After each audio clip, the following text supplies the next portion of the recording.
감동을 끼쳤던 영화 중에 미나리라고 하는 영화가 있었습니다. 우리는 함께 교회에서 이 영화를 다 함께 보았습니다. 영화 미나리는 미국에서 살아가고 있는 특별히 한국의 이민 1세대 그분들의 삶이 어떤 삶이었는지 우리에게 잘 보여줍니다. 이 영화에는 한 가족이 나오는데 사실 이 영화의 가장 핵심이 되는 인물, 주인공은 할머니라고 할 수 있습니다. 이 할머니의 역은 배우 윤여정이라고 하는 분이 맡아서 잘 연기를 해 주었고, 이분은 이 영화로 오스카상을 수상했습니다. 이 할머니는 영어를 잘 못합니다. 그리고 미국 문화도 잘 모릅니다. 갑자기 미국에 있는 딸 가족에게 오게 되면서 함께 생활을 합니다. 할머니는 힘들게 살아가는 이민자 가족의 아픔, 고통, 문제를 묵묵히 몸으로 감당해 냅니다. 외로워하는 손자를 함께 놀아줍니다. 아들과 사위와 딸이 힘들어할 때 묵묵히 집안의 청소 또 밥을 만들어서 모든 식사를 또 해결하기도 합니다. 농사를 지으면서 아직 미래가 불투명한 그 가정을 위해서 어느 날 냇물가에 이제 미나리를 심지요. 어떤 환경에서도 죽지 않고 살아나는 그 미나리를 심으면서 그 가정의 희망을 보여주기도 합니다. 사실 이 영화의 할머니는 바로 한국을 세우고 우리 미국의 이민자를 세운 1세대 덕스러운 어른의 표상입니다. 여러분, 어떻게 우리나라가 이렇게 잘 사는 나라, 한국이 정말 잘 사는 나라가 될 수 있었을까요? 어떻게 미국에서 이민자들이 성공적으로 살아남고 이민교회가 잘 셋업이 되어질 수 있었을까요? 그 밑 배경 속에는 우리들의 덕스러운 어른들의 힘이 있었기 때문입니다. 먼저 손자를 생각하고 가족을 생각하고 먼저 자기보다 남을 배려하는 덕스러운 어른들이 있었기 때문입니다. 한국인의 문화 가운데 가장 강점이 있는 문화 한 가지가 있죠. 여러분, 그것은 무엇일까요? 한국의 조선일보라고 하는 신문에 오랫동안 칼럼을 쓰셨던 이규태라는 분이 있습니다. 이분은 한국인의 의식 구조라고 하는 놀라운 글들을 쓰고 그것을 책으로 편집해서 많은 사람들에게 히트를 쳤습니다. 그분의 글 중에 치마와 스커트라는 내용이 있습니다. 한국인의 많은 분들이 치마를 입죠. 근데 우리나라가 바로 치마 문화이다라는 겁니다. 치마는 감싸는 옷입니다. 스커트는 드러내는 옷입니다. 여러분, 치마를 입게 되어지면 그 사람이 말랐든지 살이 쪘든지 잘 감싸줍니다. 단지 몸매만 감싸는 것이 아니죠. 치마를 입는 분들은 그 치마를 통해 슬플 때 눈물을 흘릴 때 그 치마를 감싸고 눈물을 흘리죠. 농사를 지을 때 때로 그 치마에 농산물을 또 움켜쥐고 나르기도 하죠. 그 치마로 어린아이들을 감싸기도 합니다. 사실 우리나라의 문화는 치마 문화입니다. 덕이란 바로 치마와 같은 것입니다. 덕이란 바로 이와 같이 감싸고 싸매어줄 줄 아는 삶의 모습입니다. 덕이라고 하는 단어를 찾아보면 정의가 다른 사람을 이해하고 잘 받아들이는 배려하는 자세, 그렇게 정의가 되어져 있습니다. 하나님께서는 우리에게 믿음의 사람이라면 덕 있는 사람이 되라 말씀을 하시죠. 너희가 정말로 믿음이 있다면 이웃에게 덕이 있는 자가 되라 우리에게 명령합니다. 누가 믿음이 있는 사람일까요? 어떤 사람이 성숙한 사람일까요? 바로 덕이 있는 사람입니다. 하나님께서 바울을 통해서 우리에게 서신서를 기록하였고 그 13권의 서신서를 한번 잘 보십시오. 그 서신서 결론 부분에 가서 가장 강조하고 있는 하나님의 뜻, 교훈이 있다면 덕입니다. 여러분, 덕을 세우십시오.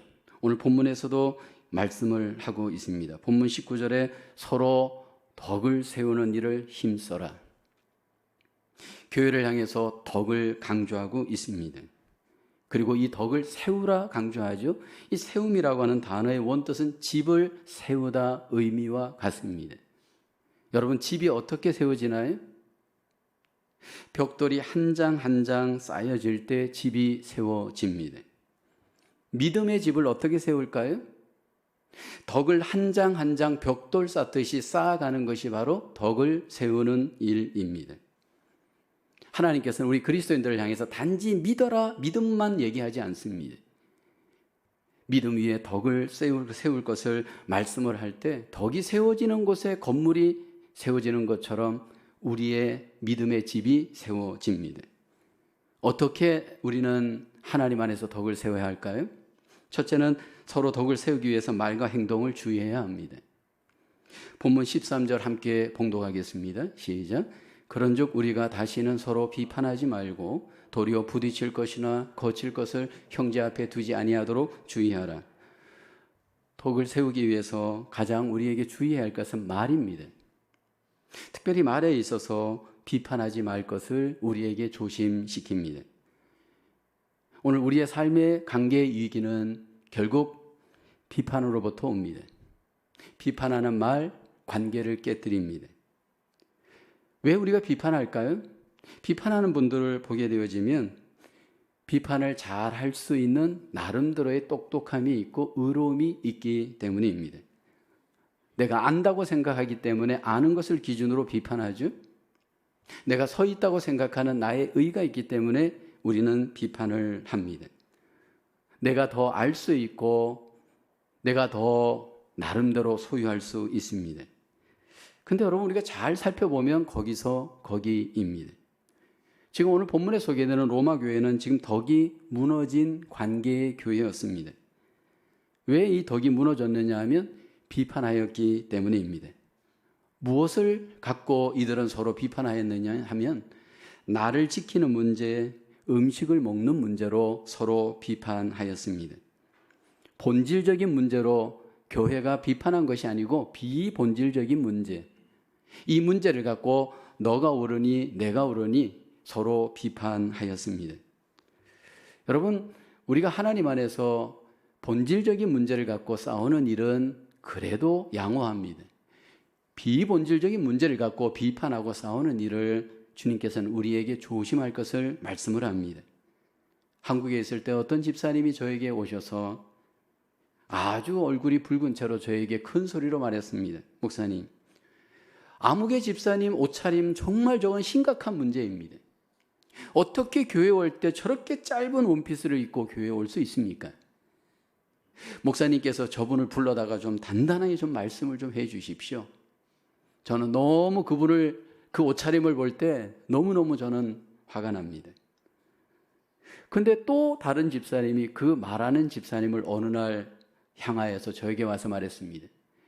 목사님, 그 집사님 왜 그렇게 옷이 이렇게 앞이 목이 푹 파인 옷을 입는지요? 왜 이렇게 양쪽 겨드랑이가 다 보이는 그 옷을 입고 교회에 오는지요?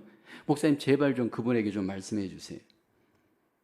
여러분, 이상한 것은 남은 잘 보는데 우리가 내 자신을 못 볼 위험이 너무 많습니다. 남의 옷은 보이는데 내 옷은, 내 옷차림은 거울 앞에 가도 잘 안 보입니다. 왜 그럴까요? 나에게 너무 익숙해 있기 때문입니다. 나에게 익숙한 우리는 이미 삶의 습관을 갖고 있습니다. 여러분, 우리가 비판을 할 때 잘 살펴봐야 될 것은 과연 나는 어떠한가라는 겁니다. 지금 내가 어떤 말을 할 때 그 주제에 대해서 과연 나는 그 말에 대해서 어떤 삶을 살고 있는가? 내 자신을 한번 비춰 봐야 합니다. 오늘 비판을 위해서 꺼리는 일들을 서로 두지 않도록 여기 보면 주의하라, 조심하라 말씀을 합니다. 형제들 앞에서 꺼리끼는 일 만들지 않도록 조심하라, 주의하라 말씀하죠. 부딪힐 것, 거칠 것을 형제 앞에 두지 말아라. 비판만 조심하는 게 아니고 덕을 위해서 부딪힐 것, 거칠 것을 우리가 조심하고 주의해야 한다 말씀을 합니다. 지금 로마 교회는 어떤 문제가 있었느냐 하면 음식 때문에 지금 사단이 일어났습니다. 근데 여러분, 교회 속에 이런 류의 문제가 일어날 때 가장 그 문제의 핵심 속에 누가 있느냐 하면 어린아이들이 있지 않습니다. 교회 새가족들이 거기에 있지 않습니다. 대부분 교회 생활을 오래 하신 믿음의 강자라고 생각하는 분들이 문제의 핵심입니다. 로마 교회만 그런 게 아니고 우리 교회도 모든 교회도 예외가 없습니다. 믿음이 약한 분들은 문제될 것이 아무것도 없습니다. 교회 어린아이들, 교회 여러분 문제 하나도 안 됩니다. 교회 새가족들 문제 하나도 안 됩니다. 근데 믿음이 강하다라고 여기는 분들이 문제입니다. 이 믿음이 강한 분들은 어떤 문제가 일어나느냐 하면 내가 강하기 때문에 함부로 판단하기 시작을 합니다. 함부로 비판하기 시작을 합니다. 자기의 신앙의 자유함을 앞세워서 자유롭게 문제를 행할 수 있는 여지가 누구에게 있느냐 하면 믿음의 강자들에게 있습니다. 로마 교회의 믿음이 강하다고 생각하는 분들이 어떤 문제를 일으켰느냐 하면 이렇습니다. 그 당시에 우상에게 절을 한 음식들이 시중에 나왔습니다. 우상의 나라이기 때문에 우상에게 절을 하는 제사는 흔한 행위입니다. 우상에게 절을 할 때 그 음식들은 최상의 음식이 사용됩니다. 최고의 고기가 사용됩니다. 그리고 그것들이 시중에 나옵니다. 우상에게 절을 한 음식을 먹어야 될까요? 먹지 말아야 될까요? 근데 나와 있는 이 고기가 정말 최고 품종입니다. 최고로 좋은 고기가 우상에게 절을 했는데 지금 나와서 이게 우리들 앞에 있습니다. 어떻게 하시겠습니까? 먹어야 됩니까? 먹지 말아야 됩니까? 로마 교회에 믿음이 있다라고 생각하는 믿음의 강자들이 서슴없이 먹었습니다. 왜요? 그들에게는 우상의 지식이 있었기 때문입니다. 우상이란 아무것도 아닙니다. 사람들이 그냥 만들어서 거기에 절할 뿐이지 실체가 있는 것이 아닙니다. 그러니까 우상에 대한 지식이 있는 분들은 저거 아무것도 아니야. 허상이야. 그리고 거기에 절을 하는 거 그거 아무것도 아니야. 그러므로 우리는 자유롭게 먹을 수 있어. 그러면서 그들은 아주 자유롭게 음식을 먹었습니다. 문제는 우상에게 절을 한 음식 먹으면 안 돼 라고 하는 분들이 그 모습을 본 겁니다. 믿음이 아직 음식을 먹으면 안 된다고 생각했던 이분들이 그 모습을 보고 시험을 받고 실족하게 되었습니다. 이 상황에서 이 둘 중에 누가 문제냐라는 겁니다. 누가 문제일까요? 음식을 먹은 믿음의 강자가 문제일까요? 음식을 먹지 않고 실족하는 약자가 문제일까요? 바울은 얘기합니다. 믿음이 있다고 생각하고 자유롭게 그 음식을 먹은 믿음의 강자들 너희가 문제다라는 겁니다. 15절에 말씀하죠.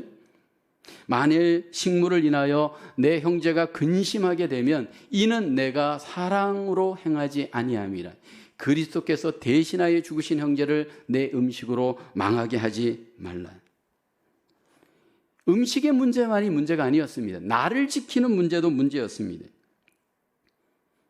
이것이 로마 교회에만 일어나는 문제가 아니라 지금 우리에게도 일어날 수 있는 문제입니다. 여러분들은 주일을 어떻게 지내십니까?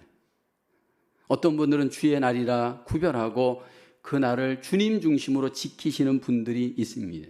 그런데 어떤 분들은 이제 우리는 신약 안에서 믿음 안에서 자유롭게 되어진 존재이기 때문에 쇼핑을 가든 가서 식당에 가든 여행을 가든 운동을 하든 주의 날에 자유롭게 행하는 것이 문제야 라고 생각하고 그냥 자유롭게 사시는 분들이 있습니다. 근데 여러분, 그 자유가 어떤 경우에 믿음이 약한 자를 실족시킬 수 있다는 것을 한번 생각해 보셨나요? 많은 경우에 그렇게 음식을 자유롭게 먹고 그렇게 나를 자유롭게 지키는 분들이 약한 자들을 향해서 이렇게 판단합니다.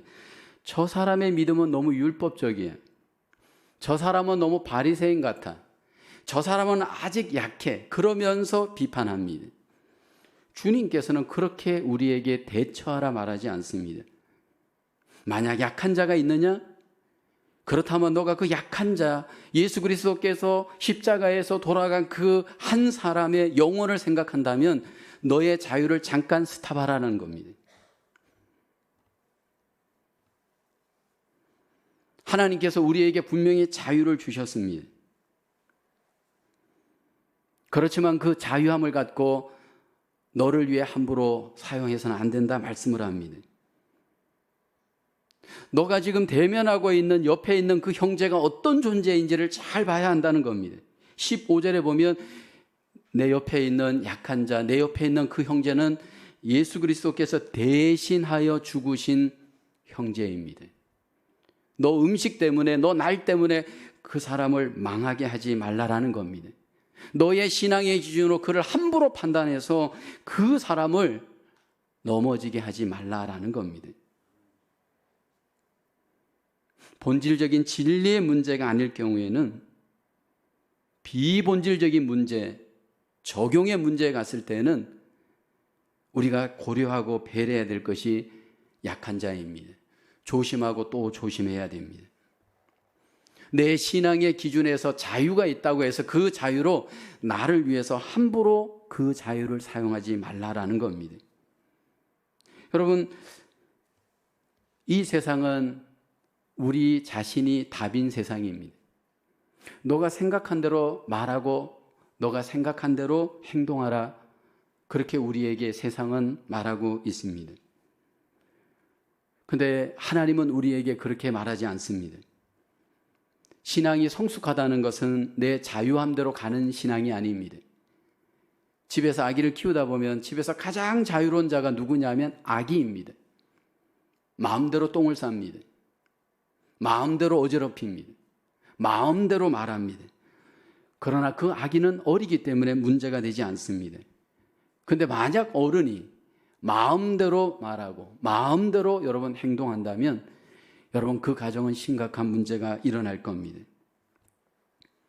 하나님 우리를 향해서 다시 한번 너의 믿음을 점검해 보고 그 믿음이 이웃을 생각하고 약한 자를 배려하고 생각하기를 우리에게 말씀을 합니다.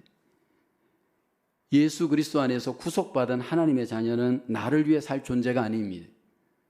우리는 살아도 주를 위하여 살고 죽어도 주를 위하여 죽은 하나님의 귀한 백성으로 부르심을 받았습니다.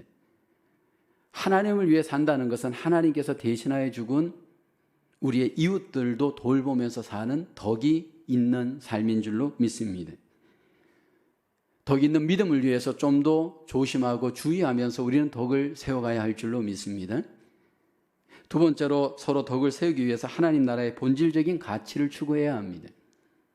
17절에 이렇게 말씀하죠. 함께 고백해 볼까요? 시작. 하나님의 나라는 먹는 것과 마시는 것이 아니요 오직 성령 안에 있는 의와 평강과 희락이라. 하나님 나라는 먹는 것에 우선순위를 두지 않습니다. 하나님 나라의 우선순위 본질은 의와 평강과 희락입니다. 하나님께서 우리에게 본질로 여기는 것은 성령 안에서 우리가 인격을 이루어가고 그래서 우리가 함께 그 인격 안에서 아름다운 교제와 펠로우십을 갖기를 소원하십니다.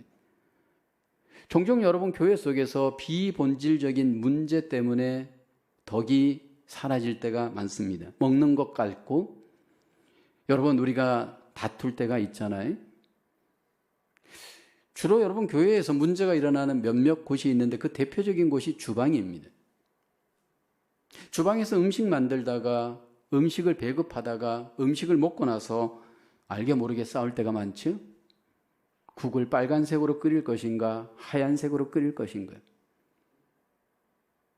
고춧가루를 넣을 것인가 말 것인가 이것 놓고 그 안에서 시시비비가 일어나죠. 주님께서는 우리가 그런 문제가 일어날 때 우리에게 추구해야 될 것은 국을 더 맛있게 먹는 게 문제가 아니고 여기 보니까 의와 평강과 희락을 너는 구해야 한다. 우리에게 말씀을 하십니다. 세상의 가치는 일입니다. 하나님 나라의 가치는 관계입니다. 일을 더 잘하고 못하고가 세상은 중요합니다. 그러나 하나님 나라에서는 일을 더 잘하고 못하고 이게 그렇게 중요한 문제가 아닙니다. 서로 윈윈하면서 관계를 이루면서 성령님을 쫓기를 우리에게 말씀하죠. 하나님께서 우리에게 의를 이루라 말씀하시는 것은 예수 그리스도를 믿는 그 믿음이 바로 하나님의 의를 이루는 것이고 그 의를 이룰 때 우리 속에는 평강이 있고 우리 밖에는 기쁨이 나타납니다. 여러분들은 어떤 사람을 보고 이 사람이 믿음이 있다 없다 무엇으로 평가하시는지요?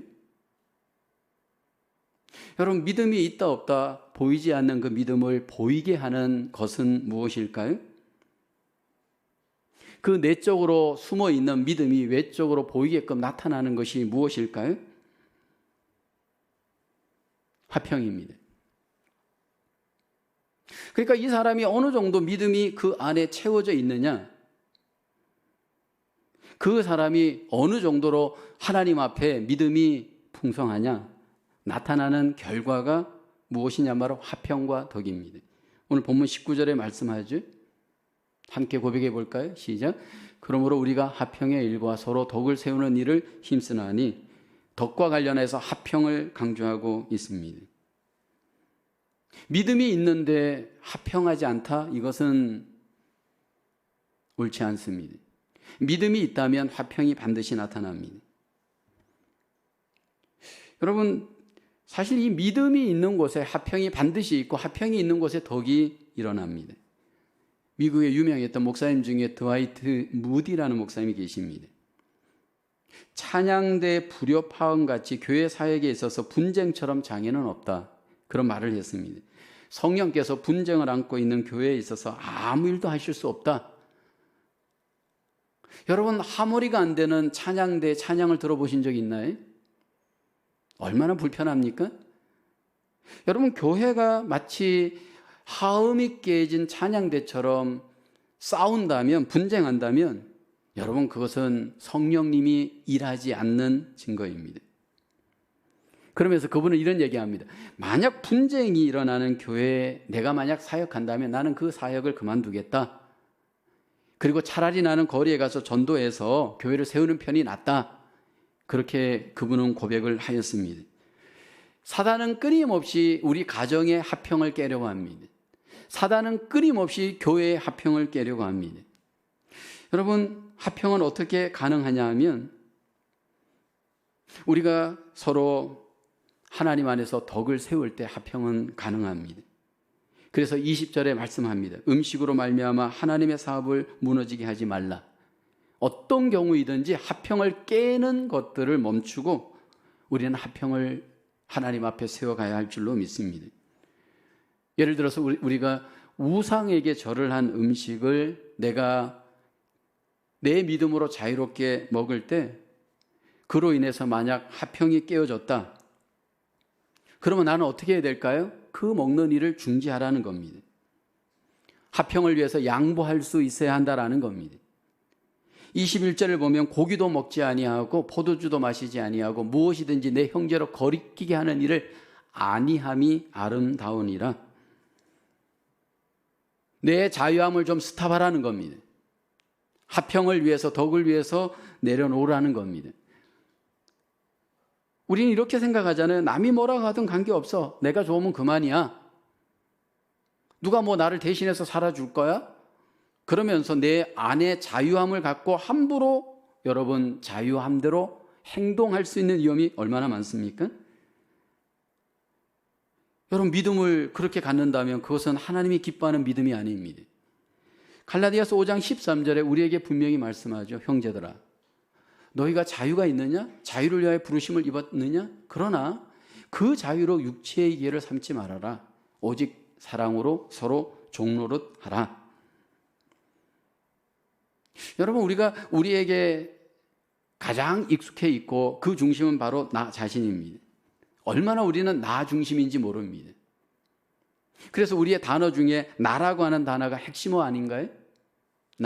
나의 생각, 나의 감정, 나의 모든 결정대로 내가 존재할 수 있다 여깁니다. 근데 성경은 우리라는 단어를 강조합니다. 하나님은 나를 개별적으로 예수님을 믿음으로 구원하고 우리라고 하는 모임인 교회에 우리를 초대합니다. 그러면서 우리에게 우리의 신앙을 가지라 말합니다. 우리의 고백이 있기를 하나님은 우리에게 원합니다. 왜 그럴까요? 우리는 서로 연결되어져 있습니다. 마치 집에 모든 여러분 기관 하나하나 것들이 연결되어 집을 이루는 것처럼 우리가 서로 연결되어져 있기 때문입니다. 누가 어른의 신앙이고 누가 아이의 신앙인가? 여러분 한 가지를 보면 알 수 있습니다. 내 신앙이 어른의 신앙인가 아이의 신앙인가? 화평을 세워가는 모습을 보면 알 수가 있습니다. 저는 어렸을 적 어머니를 생각하면 감사하는 것 하나가 있습니다. 어릴 때 밥을 먹을 때 어머니는 항상 누룽지를 위주로 많이 드셨습니다. 그래서 저는 생각했기에 어머니가 누룽지를 좋아하는가 보다 생각했습니다. 누룽지를 좋아해서 누룽지를 먹은 게 아니고 먼저 밥을 다 퍼서 식구들에게 주고 남은 게 누룽지니까 누룽지를 먹은 겁니다. 김치를 드실 때 항상 뿌리를 많이 드셨습니다. 저는 김치 뿌리를 어머니가 좋아하시는 줄 알았습니다. 그게 아니고 배춧잎 위에 좋은 것들은 다 가족을 위해서 내어주고 마지막 뿌리는 본인이 드셨습니다. 우리들이 입던 옷을 입고 나면 본인이 가져다가 입으셨습니다. 어머니가 우리들의 옷을 좋아하는가 보다 생각했는데 그게 아니었습니다. 돈을 세이브하기 위해서 최대한도로 옷을 버리지 않고 빨아서 자기가 입고 아꼈습니다. 왜 그렇게 했느냐면 바로 어른이기 때문에 가정을 여러 가지 것들을 알고 있기 때문에 그렇게 양보하고 섬기면서 가정을 세웠습니다. 저는 한국에서 미국에서 이민교회를 역사가 있는 교회를 섬기면서 우리가 바라보고 잊지 말아야 될 분들이 있습니다. 우리의 1세대들이 어떻게 교회를 세웠는지를 여러분 눈으로 안 보았지만 잘 바라보셔야 됩니다. 그분들이 새벽에 또 낮에 눈에 보이지 않는 그 곳곳을 묵묵히 최선을 다해서 희생하며 섬기셨습니다. 우리의 눈에 다 기억되지 못할 엄청나게 많은 희생과 섬김을 통해서 결국 그들이 화평을 이루고 교회를 이루어 왔습니다. 하나님 나라를 이루어가는 데 있어서 무엇이 범죄냐 하면 내가 무엇을 잘못해서 행하는 것이 범죄가 아니고 누군가를 실족시키는 것이 범죄가 되어질 수 있습니다. 그래서 믿음 생활을 오래 할수록 더 힘들어야 합니다. 믿음 생활을 많이 할수록 더 조심해야 합니다. 왜냐하면 그 책임이 더 크기 때문입니다. 어른으로서 더 책임이 크기 때문입니다. 남을 세워야 되고 우리를 세워야 되는 거룩한 부르심이 바로 어른들에게 있기 때문입니다. 오늘 본문 18절에 보면 이렇게 말씀하죠. 이로써 그리스도를 섬기는 자는 하나님을 기쁘시게 하며 사람에게도 칭찬을 받느니라. 여기 보면 사람에게도 칭찬을 받아야 한다 말씀을 합니다. 여러분 우리가 믿음 생활을 하면서 하나님께도 인정을 받는 게 필요하고 덕을 세우면서 사람들에게도 우리가 칭찬을 받고 인정을 받을 수 있기를 주의 이름으로 축원합니다. 하나님께서는 우리를 덕 있는 신앙으로 세워가기를 원합니다. 그러기 위해서 본질적인 가치인 성령을 쫓는 화평을 통해서 덕을 이루어가는 일에 하나님 앞에 나를 아름답게 드릴 수 있는 저와 여러분 되어야 할 줄로 믿습니다. 세 번째로 서로 덕을 세우기 위하여 하나님 앞에서 자기 믿음을 따라 행해야 합니다. 22절 말씀 함께 고백해 볼까요? 내게 있는 믿음을 하나님 앞에서 스스로 가지고 있으라. 자기가 옳다는 바는 바로 자기를 정죄하지 아니하는 자는 복이 있도다. 우리는 믿음으로 살아가는 자입니다. 우리는 믿음으로 행동해야 합니다. 믿음이 없는데 믿음이 있는 것처럼 위장해서는 안 되겠죠? 덕을 행하는 데 있어서도 우리에게 중요한 것은 분명히 우리 안에 믿음이 있어야 됩니다. 내 믿음으로 나를 세우고 덕을 세워야 됩니다.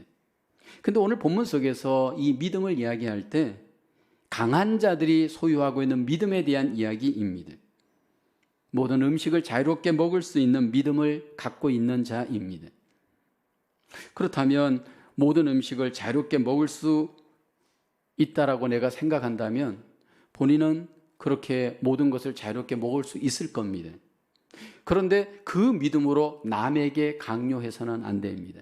야, 음식 아무것도 아니야. 아직 이 사람에겐 그 믿음이 없는데 그 믿음으로 너도 먹어봐 라고 하지 말라는 겁니다.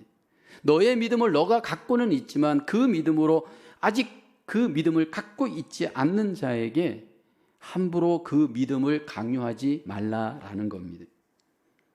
여러분, 가정에서 아이를 키워본 부모 입장에서 음식과 관련하여서 얼마나 우리는 많은 어려움이 있습니까?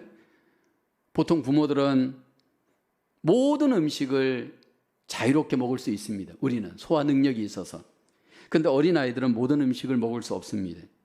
그런데 배려가 있는 어른들은 음식을 준비할 때 어떻게 준비합니까? 아이들 것을 따로 준비합니다. 아이들 위주로 준비하기도 합니다. 근데 배려가 없는 어른들은 내 입맛 기준으로 음식을 준비할 수 있습니다. 내가 좋아하는 고기, 내가 좋아하는 음식의 메뉴를 만들어서 아이들 앞에 내놓고 야, 먹어 라고 할 때 아이들이 어떤 입장을 취할까요?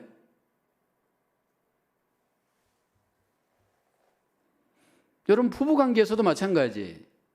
예를 들어서 아내가 싱겁게 먹는 것을 좋아하는 입맛을 갖고 있습니다. 남편은 좀 짜게 먹는 입맛을 갖고 있습니다. 근데 아내 입장에서 음식을 준비하는 입장에 있는 가운데 남편의 입장을 전혀 고려하지 않고 내 기준으로 만약 음식을 준비해서 먹으라 라고 내놓는다면 여러분, 그 남편의 입장에서 얼마나 힘이 들겠습니까? 물론 내 기준, 내 입맛을 버리라 말하지 않습니다. 그대로 갖고 있을 수 있습니다. 근데 함부로 남에게 적용하게 하지 말라라는 겁니다. 교회를 세워갈 때 우리의 믿음의 분량은 다 다릅니다. 우리 안에는 믿음이 더 있는 사람, 덜 있는 사람이 있습니다. 다양한 사람들이 이 안에 모였습니다. 근데 이 다양한 사람을 내 믿음의 기준으로 다 맞추려고 하지 말라라는 겁니다. 내 믿음의 속도로 저 사람을 함부로 여러분 강요해서 그렇게 가야 된다라고 그렇게 끌지 말라라는 겁니다. 그 사람은 그 사람에게 주신 하나님의 믿음의 분량이 있기에 인정하고 우리는 좀 더 기다려 주어야 됩니다. 그러나 또 내 믿음은 내가 갖고 나를 지켜가야 합니다. 언제 문제가 되느냐 하면 아직 소화 기능이 없는 아이들에게 딱딱한 음식을 주면서 야, 먹을 수 있어 라고 한다면 아이들의 입장에서 얼마나 불편합니까? 우리의 믿음 생활도 똑같습니다. 그런 측면에 있어서 우리가 더 어른이 된다면, 더 믿음이 있다면 여러분, 좀 더 약한 자를 기다리고 배려해주고 우리는 좀 더 그들을 섬겨야 할 줄로 믿습니다. 더 성숙한 입장에서 자유함을 내려놓고 덜 성숙한 자들을 위해서 우리가 양보하고 배려할 때 하나님께서 우리를 통해서 영광을 받으시게 되어질 줄로 믿습니다. 하나님은 우리를 덕으로 초대합니다. 그게 주님의 가치이고 주님 나라의 가치입니다. 지금 내 삶은 덕을 위해서 어떤 힘씀이 나에게 있습니까? 말도 행동도 다시 한번 주님은 나를 돌아보면서 덕을 세우는 힘쓰는 믿음이 되기를 소원하십니다.